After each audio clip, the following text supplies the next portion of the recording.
sa pagbadayon, no? Ah, ano ang nakita mo diri sa sipak nga nag-interested ka gid diri sir sa pagbalik diri sa sipak? Okay, diri gid sa sipak ya ang nagustuhan ko gid diri especially gid ang ila gid nga ano 'no, ang ila gid nga core values gid diri, Hmm, no, kay kinahanglan nga ara gid ra makita mo gid nga permente gid ay ang values gid lang nila makita mo gid permente nga ang ila bala nga character gid bala is Christ-like na maybe not all pero kadamuan gid sa ila mm, nga makita mo gid nga ara gid ang pagka-Diosnanon sa ila kag ano bala mga approachable ang mga tao kag kadamuan sila mga but-an gid tapos ang mga interest ko gid diri is siyempre sa music bala mm, kay ara na ako sang background sa music so naglakat ko diri gusto ko man ma-improve ang akon nga music skill sa mus music talent. na naman na tapos sa mga sports nila sari-sari lang mga sports damo sila diri sa mga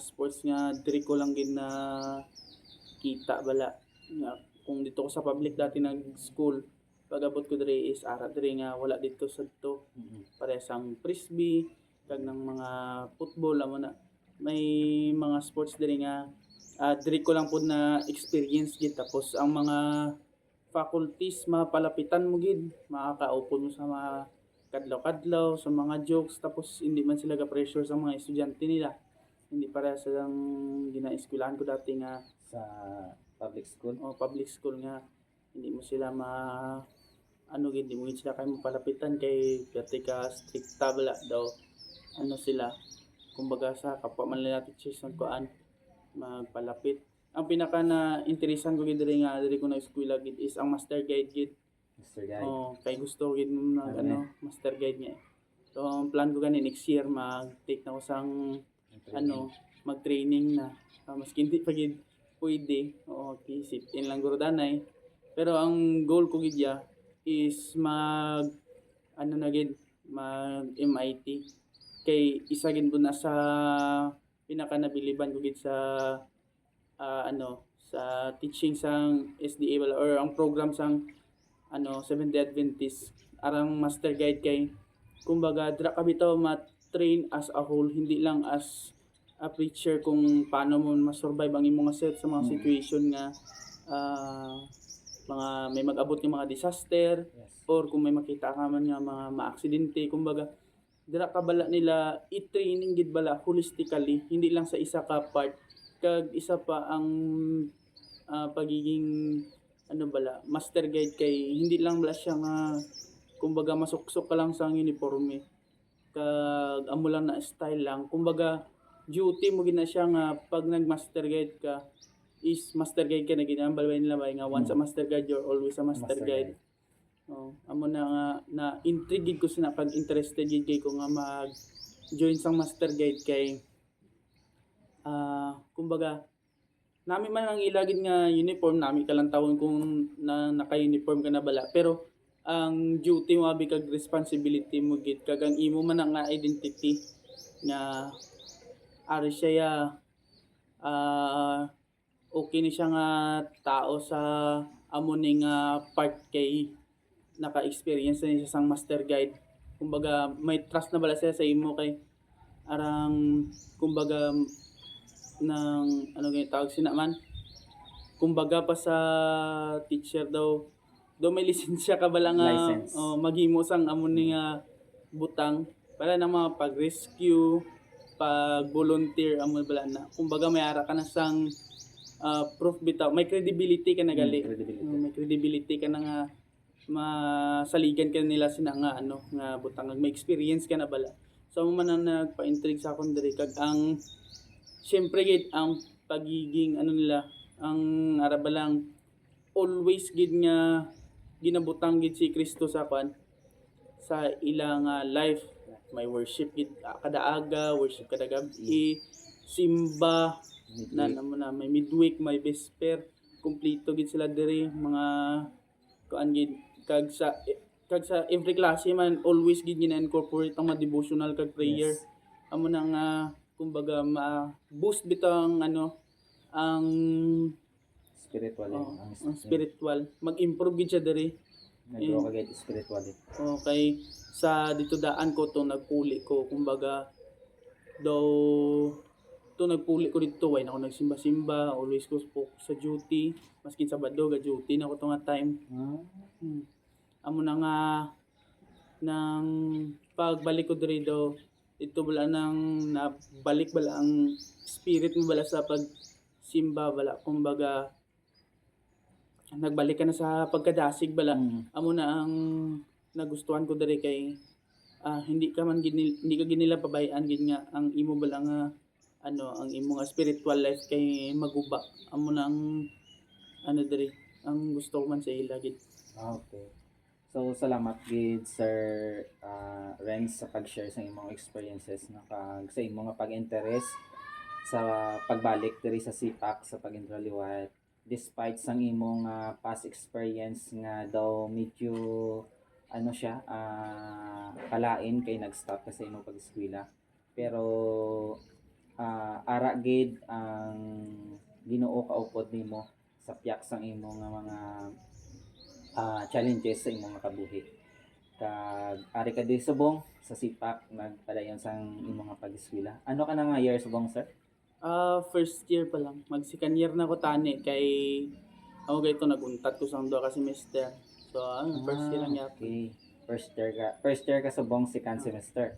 Yes. Irregular ka subong. Hindi ko irregular kay same man lang yapon nga kurso kay natapos ko man ang first semester. Pagka second semester gikuha ko lang yapon tong mga subjects nga to. So kuan yapon mo estudyante regular yapon. Okay. So salamat sa na sir no. Ang masuggest ko lang imo pagabuhaton ang siling sang ihatag sa mga verse Philippians 4:13 kabalo ka na? I can do all things. Yeah. I can do all things to Christ who strengthens in me. So despite sang mga trials, experiences nimo, mga bad luck sa imong kabuhi, nagbalik ka diri sa sipak because sang imo nga gusto mo makatapos, gusto mo makabulig sa imong iloy kag sa imong mga utod kag despite sa mga stresses sa sa mga requirements pero nagbalik ka gid diri sa Adventist diri sa sipak sa Adventist education para mag-grow ka spiritually. So ang Philippians 4:13 nagapa laygay sa aton nga tanan nga mga butang aton gid ina siya masarangan bala kay ang Ginoo amo nagatag sa aton sang kusog amo na siya nga hindi ka hindi ka madulaan sang sang paglaom despite sa mga challenges nga nagaabot sa imo kabuhi diri sa pag-eskwela sa sipak nagakulang ka sa financially always pray sa Ginoo. Aga oras-oras kung may time ka ma-pray ka sa Ginoo pangayo ka sang maka-sponsor pagit sa imo bala ara ang permanente na maka-sponsor sa imo kay siling pa sang sang Matthew 6:33 basta kaliwat nga seek ye first the kingdom of God and His righteousness and shall all things shall be added unto you. So ang tanan ng mga butang iyan sa ni Kristo. So hindi kita magduwa-duwa nga magpangayo sa iya. And unahon na gid nato nang iya nga ginharian kay ang tanan nga mga butang labi na gid sa imo pag-eskwela ipagahatag na sang Ginoo sa imo. Igadugang na sang Ginoo sa imo. And ang madugang ko lang nga suggest sa imong pag-eskwela diri is sa mga problema nimo be optimism kagid magsiling ka nga optimism harap lang mangin positibo ka lang gid hindi ka mangin negative nga sapyak nga wala ka for example di ba sa cottage ka stay ang problema dira is lack of financial for example kung wala ka allowance pagkaon gid hindi ka madulaan sa paglaom be positive lang gid kay ang Ginoo ya provide gid na siya kay ang mga pispis gani na sa kawaan gina-providean sa Ginoo ayahan pa nga daan nga kita iyaya ang mga anak na willing gid mag alagad sa iya. So work hard lang gid sa piyak nga mga pagtilaw nga nagabot sa imo kay bulahan kita kay ang siling pa sang sang James 1:12 bulahan ang nagabata sa mga pagtilaw kaysa tapos yun na nga tilawan tanan kag arap lang iya nang mapasar may ara kita sang purong-purong nga walay katapos nga pabuhi nga walay katapusan may purong-purong kita may bali-bali do may crown kita dito sa langit. So wala na ang masuggest ko mo sa imo Sir Renz nga despite sa mga problems pabilin lang gid sa pag-alagad sa Ginoo and sa siling mo pa naga-pray ka hindi ka madulaan sang paglaom kay ang Ginoo always present omniscient na sa omnipresent na sa always. So thank you so much gid sa Sir Renz sa imong sa imong pagkadto diri agud nga makabulig man ko sa imo. I hope nga nakabulig atong mga laygay ko sa imo. Kanjid may arasang enlightenment bala nga nga pagkabati ko sa mga suggestions mo kung mga may arasang mga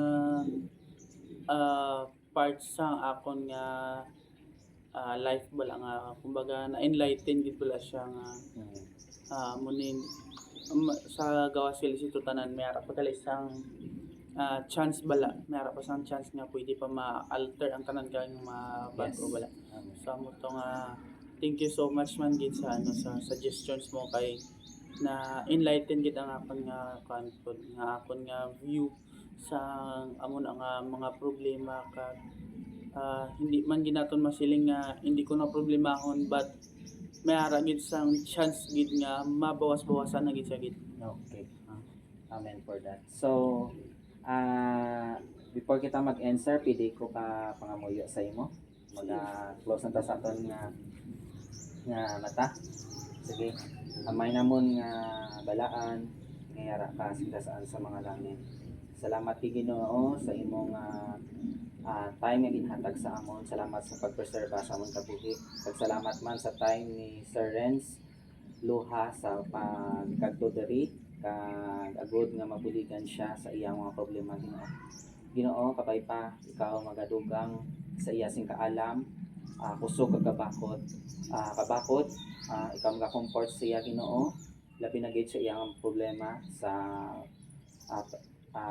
pag-eskwela diri sa Sipak ikaw maghatag sa iya Ginoo sang dugang pagid nga sponsor nga makabulig siya pag-eskwela Ginoo kag tabangi siya Ginoo nga maging grow spiritually kay siling pa niya ang Sipak ang School of Sipak naga simbolo sa imo karakter Ginoo gani buligi siya Ginoo nga magpadayon kag matapos niya ang iya pag-eskwela. Bless also ang iyang mga amay kag iloy ang iyang mga relatives sa ilang mga work ikaw magabless sila Ginoo para makabulig kay Renz sa iyang pag-eskwela diri and forgive us Father sa tanan nga mga sala nga nabuhat dira na amon dira sa imo kay para ikaw makasabat gid kag sabat sa ni mga pangamuyo Ginoo. Salamat kay Ginoo sa pagsabat sa ni mga pagampo amo ni ginasalig kag ginatugyan sa pangalan ni Ginoong Hesus nga mga personal nga manluluwas. Amen. Amen. Thank you so much, sir. Thank you. Thank you.